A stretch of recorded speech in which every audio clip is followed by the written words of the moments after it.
Bana, mambo vipi mwana michezo mwenzetu? Karibu tena dimbani. Jina langu naitwa Cisco. Njoo tuzungumze michezo na Dominic Salamba Chifu Zobane Kabazum Fela juu ya klabu ya Yanga. Mambo vipi?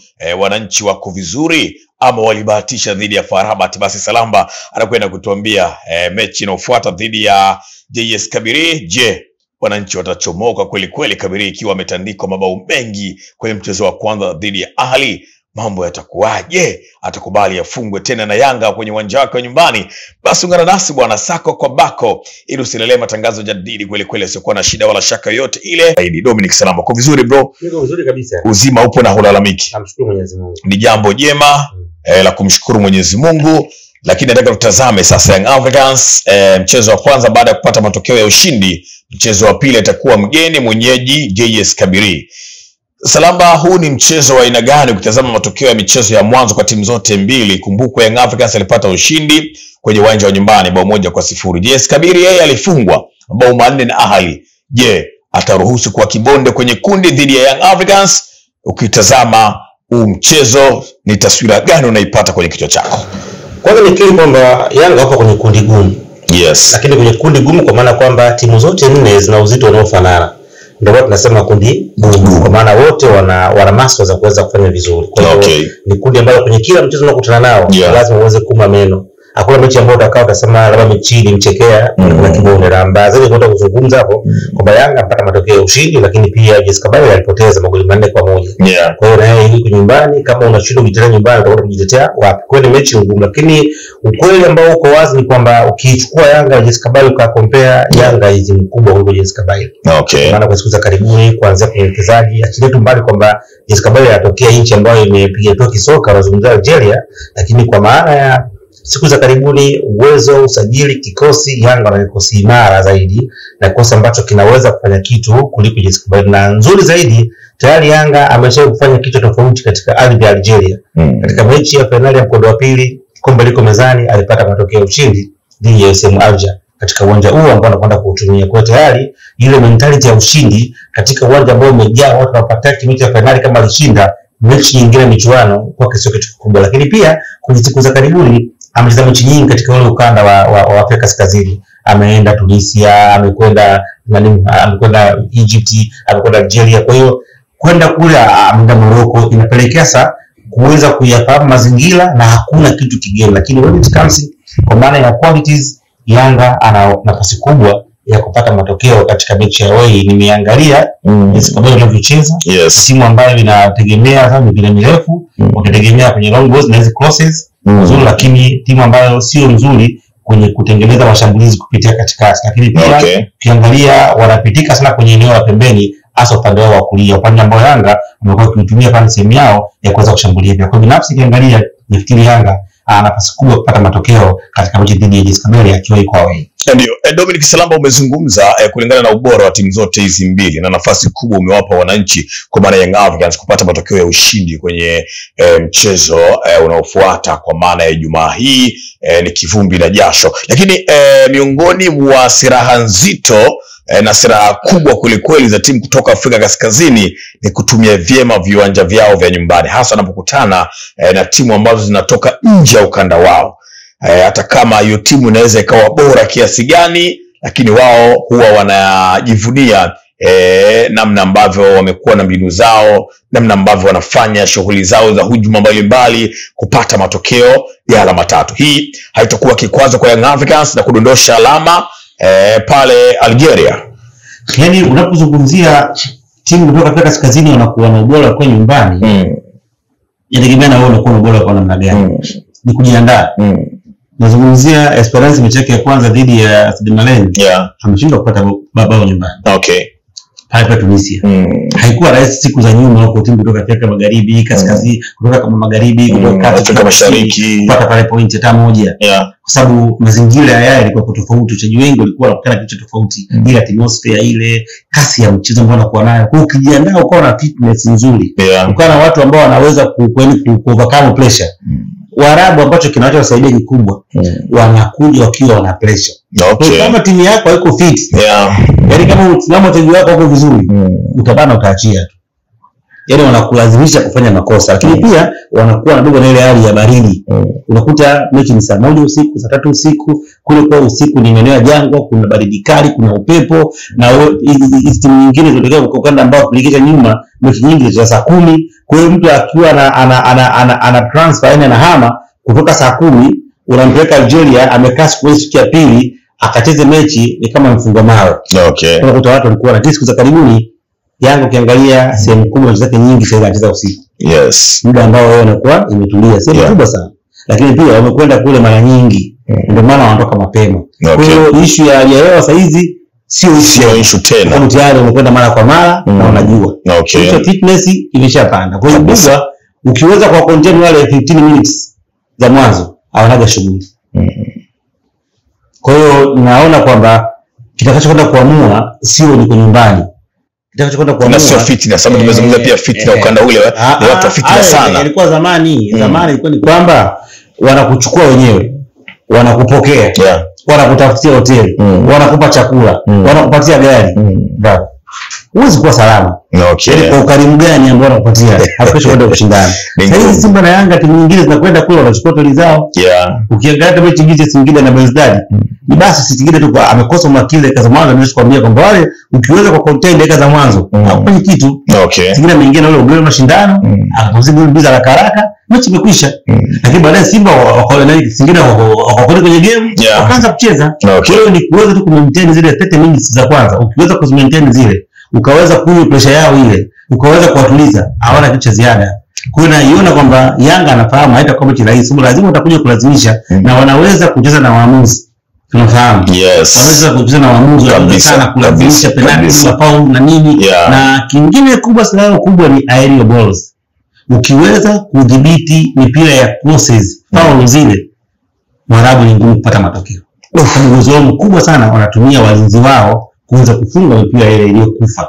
Kwa hiyo na wanalazimisha kwa waamuzi waonekana wafanyia madhambi nje ya 18 ili wapate mpira mingi ya adhabu au kona, ambayo wenzetu inakuwa ni nusubuhi. Tofauti na sisi huko ukiangalia timu zote wanapata kona hata 30 au 20 ndio mchezo, lakini tunapata goli moja. Kwa hiyo katika maeneo ambayo Yanga atakaweza kuiangalia, kwanza kasi ya mchezo, jambo la pili wafanyie mazoezi mipira ya kichwa, mipira iliyokufa ya crosses. Wakifanikiwa katika maeneo hayo, ninaamini kwamba wanaweza kwenda kuwatuliza na kuweza kuwa surprise na kupata matokeo kama wanaweza kufanya kwa USM Alger. Bwana, hivyo ndivyo ambavyo Young Africans anatakiwa wafanye kwenye mchezo dhidi ya Algeria, kwa maana GS Kabylie, mchezo ambao utapigwa Ijumaa hii. Kivumbi na jasho kweli kweli, asida mwana eleke jiwe, lakini watu wengi pia wanaona Young Africans kama itacheza vile ambavyo ilicheza kwenye uwanja wa New Amani Complex kule visiwani Zanzibar, basi pia anaweza kaambulia kama si sare hata kupata alama 3 zote muhimu. Sijua kwako Chief, hili swali nataka nilisahau. Baadhi ya watu wanasema kwamba Young Africans akicheza kama alivyocheza kwenye mchezo dhidi ya FAR Rabat, kuna nafasi kubwa kweli kweli ya kuibuka uende na alama zote 3 kama si moja. Kwako hili linawezekana? Na kama linawezekana, ni kivipi inaweza katokea hivyo? Mimi ambacho nakiona ni kwamba Yanga amekuwa kienjoy zaidi kucheza akiwa away. Yes. Hata kama akiwa anapoteza akiwa away, lakini unaona ameenjoy kabisa. Anapenda kuenjoy mpira akiwa kucheza away sana. Kwa hiyo iko ambacho kanipatia moyo, lakini kikubwa ambacho naona kwamba kwa nini Yanga anaweza kwenda kushinda, kwa sababu GS Kabylie wataingia wakiwa hawana option. Ya kwanza ni kushinda, ya pili kushinda, ya tatu kushinda. Ni mechi ambayo pengine inaweza kwenda kuamua hatima yao ya msimu huu kwenye makundi. Kwamba kama wanapoteza mechi 2 consecutive, maana yake uwezekano wa kuweza kukutana ni ngumu kwenye kundi ambalo una FAR Rabat, kwenye kundi ambalo una Ahli, kwenye kundi ambalo una Yanga. Kwa hiyo wataingia wakiwa wana kila kitu chao. Yaani wataingia na silaha zao zote. Sasa kwa mechi ambayo unaingia ukiwa unatakiwa uwe na matokeo ya aina moja, ni rahisi kuyapata na ni rahisi kuyakosa. Kwa sababu akili yao haitakuwa kwenda kwa contain Yanga. Akili yao itakwenda ni kuwataki Yanga ili waweze kuwafunga kwa haraka na pengine waweze kutoesha makosa ambayo waliyafanya kwa mechi dhidi ya Ahli ya pale Egypt. Kwa hiyo kwa staili hiyo na kwa komavu ya Yanga, wana watu kama kina Pacome, watu kama wakina Maxi, na hiyo mechi watu kama kina Dumbia wapo na wengine walionao, ninaona kabisa kwamba Yanga akienda kushine katika mechi ambayo itakuwa ni ngumu kwa upande wa mwenyeji kuliko watu wengi ambao walikuwa wanafikiria. Ubora wa Yanga upo kwa Pacome Pedro Zouzoua. Si maneno yangu, ni baadhi ya wadau huwa wanasema hivyo. Na si timu kwa ujumla, kwa maana siku kama Pacome akikosekana, huwa Young Africans siwe bora kama hivi ambavyo tunaiona ikiwa inapata matokeo.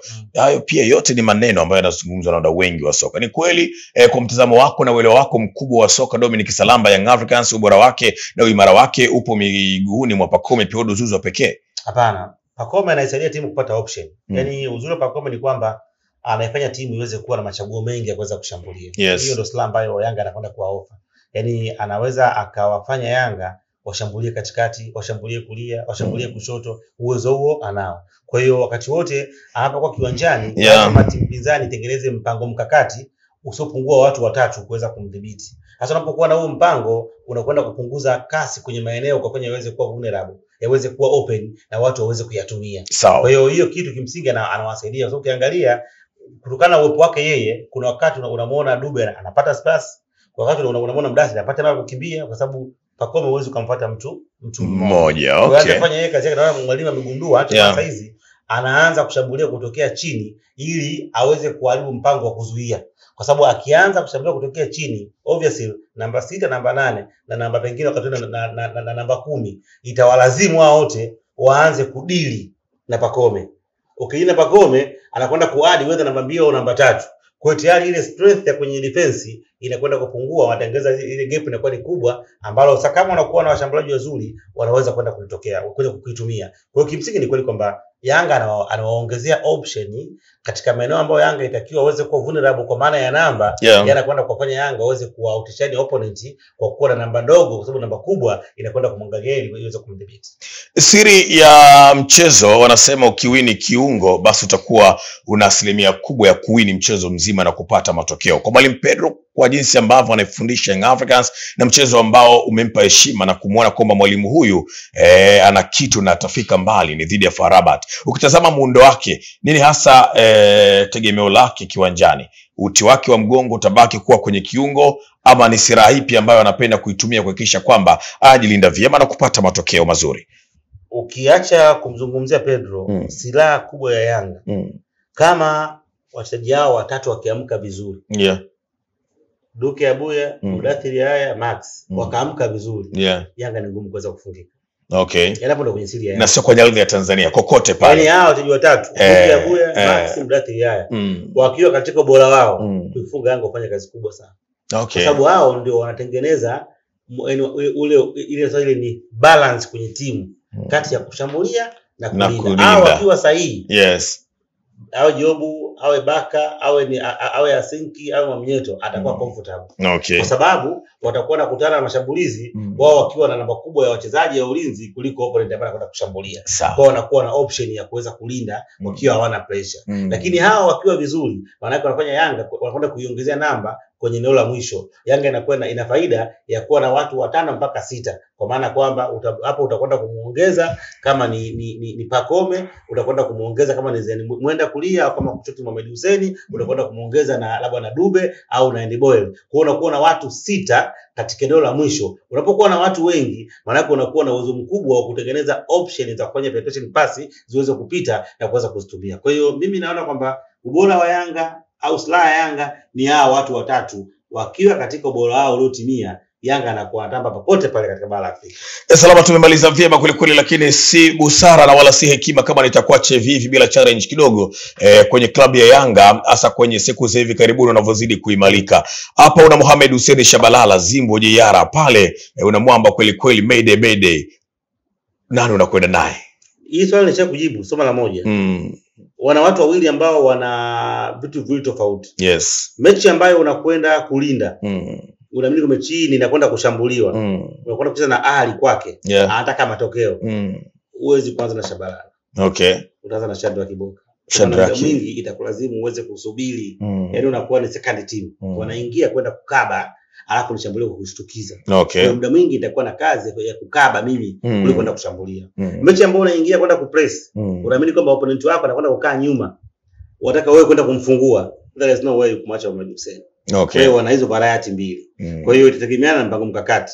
Kwa hiyo kama mwalimu atakwenda kutafuta alama moja dhidi ya Jessica Bayle, atakwenda kwanza na Boka. Okay. Ila kama anakwenda kutoka alama 3 ugenini, lazima atakwenda kwanza Shabalala kwa sababu ile kwenda kuongeza namba kwenye flanks na kuongeza namba kwenye eneo la kushambulia. Ukiachana na Abdalla huu ambao umekuwa mkubwa kweli kweli, kwingine ni hapa unakwenda kukutana na kijana mdogo wa Kitanzania ambaye kazi yake ni kubwa kweli kweli. Si mwingine bali ni namba 2 hii ya taifa pia, kwa jinsi ambavyo anauzima Israel Patrick Mwenda tali kweli kweli. Lakini kwenye ubora pia yao Kwasi Tohora, watu wanajiuliza nani unakwenda naye, kwa sababu wote wanaonekana hatari hapo. Huwezi kumlinganisha Israel Mwenda na Tohora, itakuwa ni kumkosea heshima kwa yao Kwasi. Okay. Yaani ni ukweli tu, Israel Mwenda ni kijana mdogo anaendelea kujifunza. Mimi naomba watu wengine sasa vitu vya kulinganisha ambavyo havipo. Yaani ambavyo havipo. Yaani kufanya hivyo ni kukosea mpira heshima. Okay. Israel Mwenda anamheshimu, jana mzuri, lakini ana vitu vingi sana vya kujifunza kutoka kwa yao Kwasi. Yao Kwasi ni the best level ya right back ya Afrika. Ni beki ambaye anaweza sio Afrika tu, yule hata Ulaya nazima. Okay. Yule katika bora wake, yule kote anacheza, kokote pale ni. Kokote anamkaba mtu yoyote, yule beki. Unaona? Yaani ana makandokano ana nini katika bora wake yule. Ndio perfect namba 2 ya kisasa. Kwa hiyo kumkompea wewe na mtu mwingine tunakuwa tunakosea. Yaani utafuta na pengine mngeniambia ba Israel Mwenda na Kibwana Shomari, Israel Mwenda pengine na Shomari Kapombe, hapo la linganisha. Unaweza kuanza kuangalia factors, lakini yao Kwasi hata kijana wangu mdogo wangu Joseph Mendula anajua hawezi kuongea swala. Anamheshimu kweli. Tumalizie na hili Dominic Salamba. Sasa hivi pale mbele unapoizungumzia Yanga unamzungumzia Andy Bobo Boyeli pamoja na Prince Pumelo Dube. Kwa nyakati watu wanasema kwa nini mwalimu asio anaanza na Dube? Kwa nini mwalimu asio anaanza na Boyeli? Hapo kumekuwa na changamoto kubwa. Hajui mpira. Hajui mpira. Mwalimu wote wa mpira kama Dube yuko fiti. Yaani uwe na Dube, uwe na Boyeli, uwe na Soa, uwe na Mkwala, uwe na si mwalimu. Yaani chukua Mzize, chukua shambulia wote. Take it from me. Washambulia wote wa Tanzania ambao unawajua. Aje mwalimu anajua mpira, ataanza na Dube. Okay. Ina sasa hiyo huwezi kujua hii kodi kubwa mpaka kujua sana mpira. Yaani sio kitu ambacho unaweza ukakieni ukijua. Yaani mpaka ni kwa jicho la ndani sana. Yaani huo na jicho kubwa la mpira ndio utagundua. Hakuna anayeweza kumweka benchi Dube kwa aina ya mpira anaocheza na mahitaji ya soka la kisasa. Ndio maana jana watu wanalalamika ujuzi. Mbona akupanga washambuliaji, mpira wa saa hizi sio kwa ajili ya washambuliaji. Mpira wa sasa ni kwa ajili ya timu brother. Yes. Huo mpira ulikuwa zamani wa golikipa, namba 2, namba 3, siku hizi mpira afanye aibu kusema hakuna mshambuliaji. Timu nyingi zilishahama huko. Mpira sasa hivi nyingi zilishahama huko. Tegemea striker. Mpira wa sasa timu inashambulia ni namba, inalinda ni namba. Naona kwa hiyo kumlaumu mwalimu Pantevo kwamba sio akupanga mshambuliaji. Hao wanaongea mpira wa miaka ya 90. Mpira wa sasa hizi hauhitaji mshambuliaji. Timu iweze kuongeza nafasi na kuweza kushambulia kwa namba. Jana Simba katengeza nafasi karibia 3, 4, 5. Hakuwa na mshambuliaji. Utaka mwalimu aingia kafunge? Changamoto.